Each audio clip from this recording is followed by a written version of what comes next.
और जिसके जरिए मोदी पर आक्रमण किया जा सकता हो, उनकी सरकार पर आक्रमण किया जा सकता हो। ऐसे मुद्दे उठाए जाते रहे।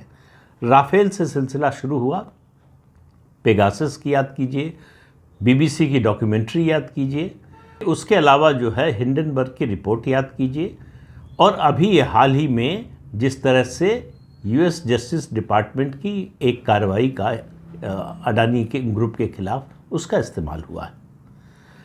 पहला मकसद संसद की कार्यवाही चलने ही ना पाए। दूसरा मकसद भारत के औद्योगिक विकास पर, भारत के विकास पर लगाम लगाना, रोक लगाना। तीसरा मकसद प्रधानमंत्री नरेंद्र मोदी की प्रतिष्ठा और उनकी विश्वसनीयता को कम करना। चौथा मकसद भारत की दुनिया में छवि को खराब करना।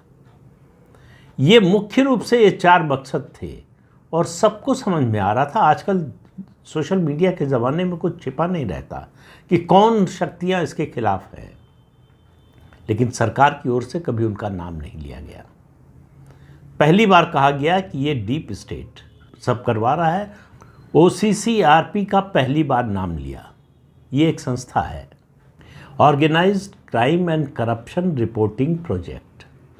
कहने को तो ये जो है, जहाँ भी दुनिया में गड़बड़ हो रही है, करप्शन है, क्राइम हो रहा है, उसके खिलाफ आवाज़ उठाता है, इन्वेस्टिगेट करता है और खबरें देता है।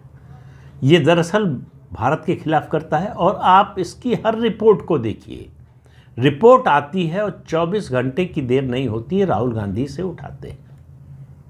ये सिलसिला आपको लगातार दिखेगा।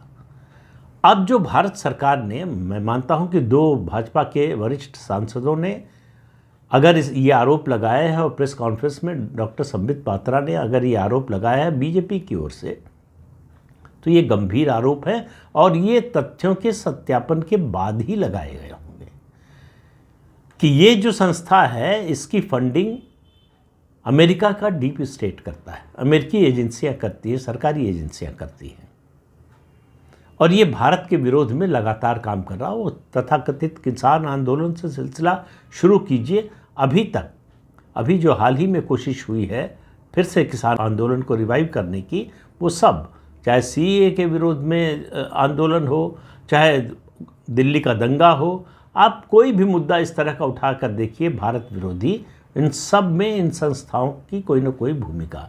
तो डॉक्टर संबित पात्रा ने कहा कि एक ट्रायंगल बन गया है, जॉर्ज सोरोस, OCCRP जो डीप स्टेट का हिस्सा है या डीप स्टेट की फंडिंग से चलता है, और राहुल गांधी, ये तीनों आपस में जुड़े हुए हैं।